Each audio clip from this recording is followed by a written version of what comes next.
Sebuah video memperlihatkan seorang bapak-bapak lanjut usia alias lansia terekam rela turun tangan seorang diri menambal jalanan rusak menjadi perbincangan hangat di kalangan warganet.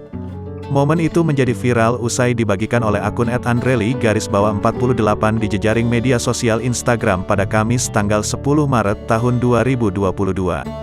Rekaman video memperlihatkan seorang bapak lansia atau kakek-kakek berdiri di samping sepeda kayu berada di pinggir jalan.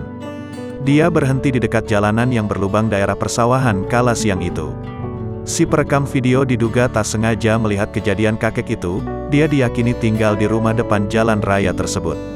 Terlihat sang kakek meletakkan sebuah material untuk menambal jalan tersebut.